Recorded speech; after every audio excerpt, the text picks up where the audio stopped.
नमस्कार स्पीक को आप सबका स्वागत है अपने यूट्यूब चैनल मोनिका मैम जी अकेडमी में। आज हम डिस्कस करेंगे रीट परी के लिए बहुत ही मोस्ट इम्पोर्टेंट क्वेश्चन हिंदी के ऑब्जेक्टिव टाइप है क्वेश्चन है। बहुत ही ज़्यादा मोस्ट इम्पोर्टेंट है क्योंकि ये हर बार थोड़ी सी लैंग्वेज चेंज करके क्या कि हर प्रतियोगी परीक्षा में ऐसे ही क्वेश्चन पूछे जाते हैं। चले ही भले सी टेट हो, एस टेट हो, यूपी टेट हो, एमपी टेट हो, चाहे भले ही रीट हो।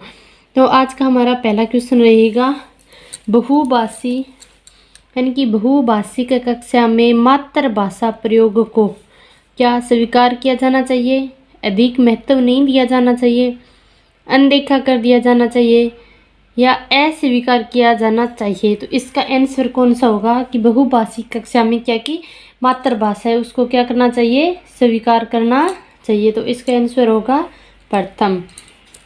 फिर नेक्स्ट क्वेश्चन है कि भाषा सीखने सिखाने में सर्वाधिक महत्वपूर्ण है, यानी कि भाषा सीखने में सिखाने में सर्वाधिक महत्वपूर्ण है तो वो कौन है, यानी कि भाषा शिक्षक का भाषा ज्ञान, भाषा का समृद्ध परिवेश, संचार माध्यमों का प्रयोग, अभिभावकों का साक्षर होना। तो इसका आंसर रहेगा भाषा का समृद्ध परिवेश। कौन सा रहेगा, सेकंड।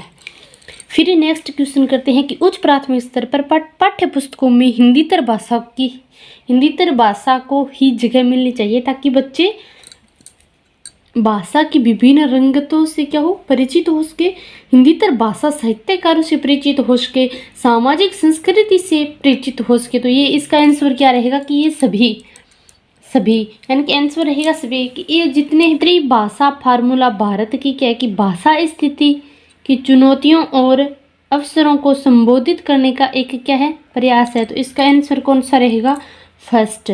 इसका आंसर कौन सा रहेगा, फर्स्ट। मुदिता अक्सर से को से बोलते हैं। मुदिता की भाषा शिक्षिका के रूप में आप, यानी कि शिक्षिका के रूप में आप इस स्थिति के बारे में क्या कहेंगे, यानी कि मुदिता है और उस जगह क्या है कि आप खुद क्या है एक टीचर हो, यानी कि एक शिक्षिका हो।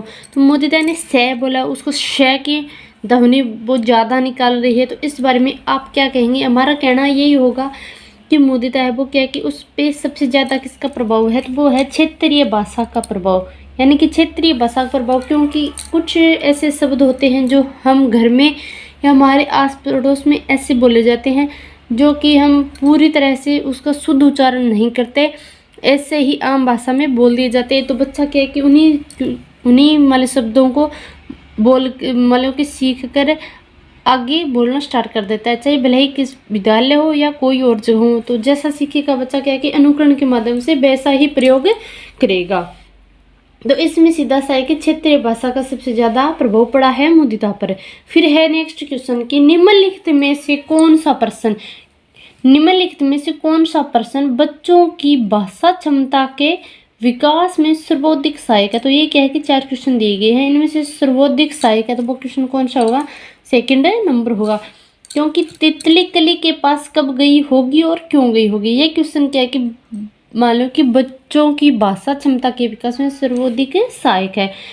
फिर नेक्स्ट क्वेश्चन है कि सामाजिक अंतःक्रिया की अवधारणा से संबंधित कौन है, तो हमारे मनोवैज्ञानिक रहेंगे लेवाइगोत्स्की।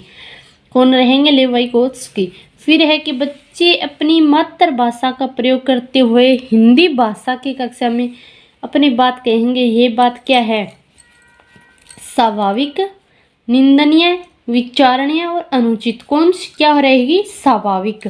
फिर नेक्स्ट क्वेश्चन है कि बहुभाषिकता हमारी पहचान भी है और हमारी सभ्यता व संस्कृति का क्या है, अभिन्न अंग। सभ्यता और संस्कृति का क्या है, अभिन्न अंग।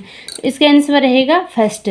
फिर नेक्स्ट है कि क्वेश्चन कि रीमा ने तीसरी कक्षा में पढ़ने वाली रितिका की भाषा क्षमता, भाषा निष्पादन संबंधी क्रमिक प्रगति का ब्यौरा उसके अभिभावकों को दिया।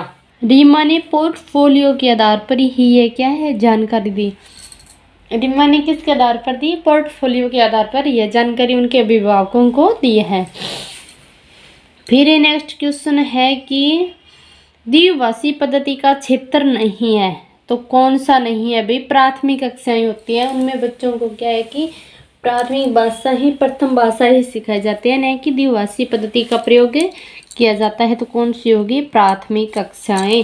फिर नेक्स्ट क्वेश्चन है कि उच्च प्राथमिक स्तर पर बच्चों की भाषा विकास की दृष्टि से सबसे कम महत्वपूर्ण है, तो सबसे कम महत्वपूर्ण है तो वो कौन सा होगा भी? परिचर्या, संवाद अदायगी, सृजनात्मक लेखन या श्रुत लेख। इसमें सबसे कम महत्वपूर्ण है तो वो कौन सा होगा? श्रुत लेख। फिर है नेक्स्ट क्वेश्चन कि उच्च प्राथमिक स्तर पर भाषा सीखने का एक महत्वपूर्ण उद्देश्य है, यानी कि उच्च प्राथमिक स्तर पर एक भाषा सीखने का सबसे महत्वपूर्ण उद्देश्य है तो वो कौन सा होगा? पठित सामग्री का तार्किक विश्लेषण करना, पठित सामग्री के पक्ष में अपनी बात रखना, पठित सामग्री के विरुद्ध में अपनी बात रखना, पठित सामग्री को ज्यों को त्यों रखना। तो इसका सही आंसर कौन सा होगा? प्रथम होगा, यानी कि पठित सामग्री का क्या? तार्किक विश्लेषण करना। बच्चों में जन्मजात भाषिक क्षमता होती है। इसका एक शिक्षा शास्त्रीय पक्ष यह है कि पर्याप्त अवसर मिलने पर बच्चा क्या है कि परिचित भाषा जल्दी सीखेगा, नई भाषा आसानी से सीखेगा, पढ़ना लिखना जल्दी सीखेगा, सुनना बोलना जल्दी सीखेगा। तो इसका सही आंसर कौन सा होगा? कि वो नई भाषा क्या है कि आसानी से सीखेगा, क्योंकि बच्चों में जन्मजात भाषिक क्षमता होती है, यानी कि कुछ बच्चे ऐसे होते हैं जो एक बार बताने से भी क्या है उन चीज़ों को आसानी से सीख जाते हैं। तो नेक्स्ट क्वेश्चन है कि उच्च प्राथमिक स्तर पर हिंदी भाषा के पाठ्य पुस्तकों में अन्य विषयों के पाठों को स्थान देने का एक महत्वपूर्ण उद्देश्य क्या है? कि दूसरे विषयों का ज्ञान देना, विषय की शब्दावली का विकास करना, अन्य विषयों का कार्यभार कम करना, या हिंदी की पाठ्य पुस्तक को क्या है समावेशी बनाना। तो इसका आंसर कौन सा रहेगा? 4 नंबर रहेगा कि हिंदी की पाठ्य पुस्तकों को क्या समावेशी बनाना। फिर नेक्स्ट क्वेश्चन है कि 27 यानी कि भाषा की नियमबद्ध प्रवृत्ति की पहचान करना और उसका विश्लेषण करना उच्च प्राथमिक स्तर की भाषा शिक्षण का एक उद्देश्य है, यानी कि महत्वपूर्ण है या निरर्थक है या कमजोर है या सर्वोपरि है। तो कौन सा होगा? उनका विश्लेषण करना उच्च प्राथमिक स्तर की भाषा शिक्षण का एक उद्देश्य है तो वो क्या है कि महत्वपूर्ण है। फिर नेक्स्ट क्वेश्चन है कि भाषा शिक्षण का संप्रेषण परक उपागम है, यानी कि भाषा शिक्षण का संप्रेषण परक उपागम कौन सा है? तो भाषिक संरचनाओं की जानकारी पर बल देता है, संदर्भ में भाषा प्रयोग की कुशलता पर बल देता है, मात्र भाषा प्रयोग का निषेध करता है, बोलना कौशल पर बल देता है। तो इसका सही आंसर कौन सा होगा? कि यानी कि संदर्भ में भाषा प्रयोग की कुशलता पर बल देता है, तो इसका होगा सेकंड। कौन सा रहेगा?